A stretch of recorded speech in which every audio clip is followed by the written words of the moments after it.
Yuk, Bunda Romi kan baru-baru ini ramai ya kalau salah satu artis di Indonesia ini terjerat kasus narkoba yang sudah lebih dari satu kali dan kini dinyatakan sebagai pengedar di dalam rutan gitu. Maksudnya sejauh ini sebenarnya apa sih Bun yang dibutuhkan untuk pecandu narkoba dari segi psikolognya? oke. Kalau orang punya kebiasaan buruk dalam hal ini narkoba, pecandu, pertama memang harus didetoks dulu, dibersihkan dari racun-racunnya dulu ya. Karena kalau itu tidak terjadi dengan maksimal, pasti nanti akan lebih mudah relapse. Tetapi relapse itu bukan juga hanya karena adanya masih apa ya racun di darahnya, tetapi misalnya pertanyaan yang berikutnya setelah di detox itu dicari masalah yang ada pada dirinya. Maksudnya masalah yang ada pada dirinya gini, apa sih yang menyebabkan dia awalnya itu menggunakan narkoba? Misalnya gini, ada orang yang menggunakan narkoba karena dia nggak bisa melihat masalah dalam realita hidup, misalnya nggak punya job, nggak punya apa, kayaknya udah beku, otaknya nggak bisa berpikir lebih lanjut, sehingga yang dilakukan adalah kemudian atau bunuh diri atau kemudian yaitu menggunakan narkoba. Karena pada dasarnya kalau kita lihat di ilmu psikologi, orang itu kalau ada masalah, ada konflik atau ada apa dalam kehidupannya, yang pertama dilihat adalah apakah dia bisa fight atau flight. Kalau fight, artinya dia menghadapi masalah itu. Dia mencoba menyelesaikan masalah itu, tapi tidak lari dari realitanya. Nah, kalau flight, dia meninggalkan masalah itu, kabur dulu. Kaburnya bisa macam-macam. Bisa misalnya kayak tadi saya katakan, dia misalnya ke narkoba, minum minuman keras dan sebagainya. Dampaknya apa? Kalau dia pakai pakai hal-hal tersebut pada waktu dia sadar, kemudian terjadilah dia tahu bahwa masalah itu masih ada di sana, sehingga akhirnya kabur lagi seperti itu. Jadi masalahnya belum selesai. Jadi kalau sudah di detox, masalah yang ada pada orang ini yang harus diselesaikan. Itu kemudian harus ada pendekatan psikologisnya. Jadi kemudian diajarkan bagaimana caranya survive, bagaimana caranya untuk menghadapi masalah yang ada dalam kehidupannya, bukan lari dari kenyataan. Seperti itu, Mbak. Mbak masih mute. Apakah si pecandu narkoba ini hukuman di penjara itu adalah hukuman yang paling tepat atau sebenarnya harusnya memang ada rehabilitas dan lain-lain gitu Bun untuk pendekatan secara psikolognya? Ya, kalau orang udah kebiasaan pengguna, itu kalau dimasukkan ke dalam tahanan, itu belum tentu kemudian bisa sembuh. Dalam artian kata tidak menggunakan lagi. Mungkin makin hebat cara menggunakannya karena ada asupan atau apa dari teman-temannya yang kemudian dia menjadi lebih heboh. Yang kalau menurut saya kalau orang sakit ya harus ke dokter, harus ke rumah sakit. Nah, ini juga kalau dia misalnya pencandu berarti dia tidak bisa membersihkan dirinya sendiri, harus didetoks dan sebagainya, harus rehabilitasi gitu. Tapi Bu, ini justru ketika dia sebagai pengedar justru malah akhirnya dipindahkan ke tahanan paling mengerikan yaitu Nusa Kambangan ya Bu. Apa itu juga menjadi solusi yang baik yang paling relevan dari segi psikolognya atau malah ini menjadi untuk si pencandu dan pengedar narkoba ini? Nah, kalau ditanya ini akan menjadi-jadi atau kemudian jadi lebih taubat atau tidak gitu, sebetulnya saya nggak bisa jawab karena tiap orang bereaksinya berbeda ya. Tetapi bahwa ini kan juga mesti dicari lebih jauh lagi apakah katanya ini eh, nggak terlalu benar hal yang terjadi pada diri orang ini. Tetapi kalau dia pengedar, memang itu tingkatannya sudah berbeda dengan hanya pengguna saja. Nah, yang paling saya pikir harus dipikirkan oleh dari pihak apa namanya tahanan dan sebagainya adalah memikirkan juga apakah benar orang ini kemudian kalau misalnya ditaruh di Nusa Kambangan dan sebagainya akan jadi lebih baik. Kan sebetulnya kegiatan manusia dihentikan total, masuk ke penjara, membuat dia jera supaya tidak melakukan hal yang sama lagi. Dan kemudian akan kalau keluar dari situ akan jadi lebih baik gitu. Tetapi kan banyak juga kenyataannya orang yang masuk ke sana tidak jadi lebih baik. Jadi ada hal yang perlu diperhatikan untuk kemudian diperbincangkan kembali. Sebetulnya yang dibutuhkan orang ini untuk bisa kembali baik itu adalah seperti apa? Kalau dia pecandu, kalau menurut saya harusnya memang rehabilitasi. Mungkin rehabilitasi yang lalu sudah didetoks, tapi belum dibantu untuk memecahkan masalahnya. Karena setiap kali dia keluar, ya kemarin-kemarin kan, akhirnya kembali lagi. Relapse-nya itu karena apa? Katanya nggak ada job, nggak ada ini, nggak ada ini. Jadi artinya dia nggak bisa memberikan respons yang cukup positif terhadap nggak punya job, apa yang harus dilakukan. Yang dibantu kan harusnya cara berpikirnya. Bagaimana cara berpikir kalau misalnya dalam keadaan seperti itu kan bisa melakukan hal-hal yang lain. Mungkin nggak kepikir karena selama ini hidup enak sebagai artis. Nah, itu yang harus dia ajarkan kepada orang ini, misalnya seperti itu. Tapi kalau saya nggak tahu pasti apakah ini betul memang harus ke Nusa Kambangan atau tidak, tetapi yang saya pikirkan adalah bagaimana membuat orang yang sudah masuk ke dalam penjara, kalaupun dia keluar menjadi lebih baik gitu. Tapi apa tepat untuk seorang pecandu itu akhirnya dibawa malah tidak direhabilitas? Itu tepat atau tidak? Atau harusnya sih direhab aja gitu?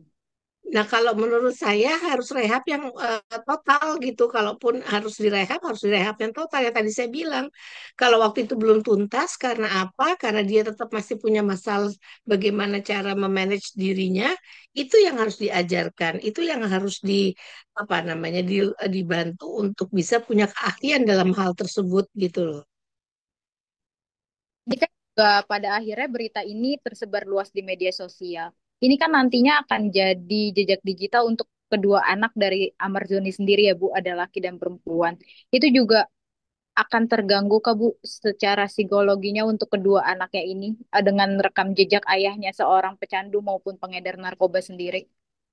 Iya. Kalau menurut saya ya pasti ada nanti kalau misalnya ini kan mungkin anaknya nggak tahu dengan pasti karena pada waktu kejadian kan masih kecil sekali ya, tidak tahu dengan jelas apa yang menyebabkan ayahnya tidak ada, terus ada ayah pengganti yang mungkin juga baik pada mereka.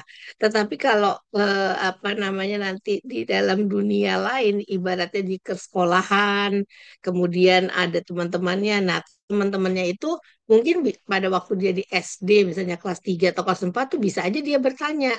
Kenapa tuh teman kok bisa nanya? Karena orang tua temennya tahu bahwa ini anaknya si tokoh itu ya, orang itu ya.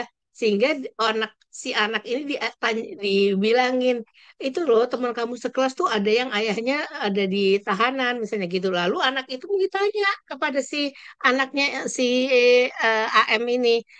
eh, AM kok AZ ya. Tanya kembali dia, apakah kamu ayahnya ada itu? Nah, itu kan jadi kemudian bisa berdampak pada anaknya. Kalau anak itu belum dapat penjelasan yang tuntas dari ibunya, maka kemungkinan ini bisa berdampak gitu ya. Lalu kemudian juga jadi dia karena tidak paham kenapa ini terjadi pada ayahnya. Lalu kemudian juga dia pasti akan bertanya-tanya atau dia cari sendiri karena kalau udah nanti bisa mencari sendiri kan jejak digital gampang ditelusuri gitu, bisa saja terjadi gitu. Mungkin Bu, untuk sejauh ini, untuk para pecandu maupun pengedar sendiri ya, apa sih yang bisa Ibu sampaikan untuk mereka mungkin sebagai itu juga dan sebagai untuk masukan juga kepada pemerintah mungkin agar lebih concern untuk melakukan rehab agar ini kan tidak terulang. Apalagi ini seorang public figure ya Bu. Ya kalau saya ngelihatnya kalau kita ada orang yang pecandu begini, ini harus hati-hati cara penanganannya nggak dianggap sama semua. Setiap kasus beda-beda. Ada orang ya yang setelah jadi pecandu, kemudian sudah didetoks dan sebagainya, sudah juga keluar dari penjara, bisa relapse saja karena masalah dia melihat air mengucur dari keran. Itu bisa membuat dia kembali kepada masa lalu yang kemudian akhirnya dia jadi pengguna lagi. Bisa karena hal tertentu ke triggernya gitu. Jadi untuk itu makanya kan harus kita apa tangani kasus per kasus secara lebih apa ya, lebih spesifik.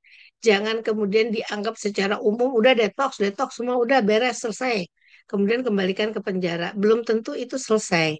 Ada fase berikutnya yang mesti dilewati lagi, yaitu kemudian mempertanyakan penyebab orang ini mengalami kecanduan ini, yang kemudian apa yang dia tidak kuasai sih sebetulnya di dalam kehidupannya, sehingga dia kemudian kok kembali terus kepada situasi yang sama gitu.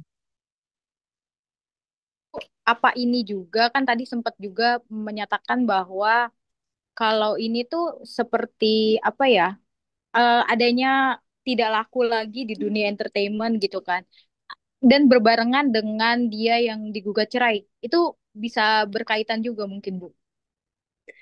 Iya bisa tidak gitu ya. Jadi kalau misalnya dibilang ini karena dia nggak dapat kerjaan, ini karena istrinya kemudian sudah menikah lagi dan sebagainya, bisa iya, bisa tidak, makin memperburuk bisa iya. Tapi kalau orangnya sudah masa bodoh, ya udahlah terserahlah yang dia rasa, pokoknya ya udah ini memang udah nasib saya gitu, kayak orang udah bukannya menyerah ya, pasrah ya, tetapi lebih kepada masa bodoh gitu ya, yang paling banter kan saya masuk penjara lagi gitu ibaratnya gitu. Nah itu yang kemudian harus kita lihat gitu, masih punya keinginan untuk hidup baik nggak? Karena gini, manusia itu kalau di luarnya heboh mau membantu dia kayak apa, kalau dari dalam dirinya tidak ada kesadaran, tidak akan mungkin terjadi perubahan gitu. Jadi yang kita tanya dan kita lihat di dalam dirinya apa sih yang membuat dia tidak bisa survive selalu kalau di luar gitu ya. Oh, rupanya kalau ada konflik dia cepat menyerah, cepat putus asa, cepat tidak tahu apa yang harus dilakukan, sehingga kemudian larinya kembali ke sana. Dianggap kalau pakai itu rasanya semua aman, terkendali di dunia ini. Nah, itu yang kemudian harus jadi bahan untuk diperbaiki. Lalu pertanyaannya, kamu mau baik? Kamu mau nggak mempunyai kehidupan yang layak dengan keluargamu? Kamu mau nggak dari nol lagi? Mau coba nggak? Kalau dia tidak belum diberi, dia tidak punya kesadaran untuk hal tersebut, kan susah bagi orang di lingkungannya untuk membantu dia gitu. Masih Terakhir, mute. terakhir Bun. Ini Mm-mm. harusnya orang-orang pecandu ini harus mendapat dukungan seperti apa sih Bun dari keluarga maupun kerabat terdekatnya untuk akhirnya bisa terbebas dari ini ya pecanduan ini. Sebetulnya yang harus dilakukan adalah kalau menurut saya adalah eh, pertama gini, keluarga tahu nggak sih orang ini yang menjadi masalah dalam kehidupannya itu apa? Kita mengira-ngira nih, oh ya karena dia merasa nggak punya job, dia mesti memenuhi kehidupan keluarganya, kemudian dengan standar tertentu, sehingga dia kemudian tidak bisa, merasa tidak bisa dan tidak mampu. Lalu karena itu dia kemudian lari ke sana. Untuk mencari uang dengan cara gampang adalah dengan misalnya menjual nih, kalau dia betul bandar ya, menjualan gitu. Makanya dia melakukan itu. Nah, sekarang pertanyaan saya, kita di lingkungan tuh kadang-kadang kan ditutup-tutupi oleh orang tersebut. Kita kadang-kadang tidak tahu karena dia diam-diam, bergerilyanya juga tidak kelihatan. Sama juga dengan orang yang judi dan sebagainya, kita keluarga biasanya nggak lihat. Tetapi mungkin kalau kita lihat dari perilaku sehari-hari, misalnya orang ini seperti apa sih, suka menyendiri di kamar pada waktu-waktu tertentu, atau pada jam-jam tertentu dia akan pergi walaupun dia nggak punya pekerjaan atau apa, dia akan pergi hilang sebentar. Terus kalau kembali seolah-olah kayaknya udah seger dan kemudian agak sedikit ngaco, misalnya cara ngomongnya, terus kelihatan dari pupil matanya seperti apa. Nah itu kemudian ada tendensi, ada hal tertentu ini yang mesti kemudian ada pendekatan gitu. Tapi kita nggak bisa kemudian mengatakan juga bahwa kalau ada orang yang menyendiri itu pasti punya masalah, belum tentu juga ya. Nah, ini yang harus lingkungan tuh lebih peka. Itu kayak apa sih ini orang dulunya seperti biasanya apa, sekarang kok kayaknya seperti ini. Ini ada sesuatu mungkin gitu. Dukungan di kerabat maupun keluarga juga penting ya Bun, sangat penting ya untuk Amar Zoni akhirnya bangkit dan keluar dari zona narkoba ini ya Bun. Iya, kalau menurut saya penting banget. Pentingnya yaitu karena harus kalau mendetek itu harus kemudian langsung bantu dia untuk direhab lagi atau bagaimana gitu supaya dia kemudian bisa merasa bahwa walaupun dia berlaku salah, masih ada orang yang mensupport. Beda kalau dia udah ngerasa terpuruk, udah nggak punya kemampuan apa-apa, keluarganya udah nggak ada, istri nggak ada, anak nggak ada, terus ditinggalkan itu akan rasanya juga pasti berbeda bagi si orang ini. Makanya supporting sistemnya ada. Tapi kalau kita mau support seperti apa, orangnya juga tidak mau untuk kemudian ada perubahan, ya sulit gitu.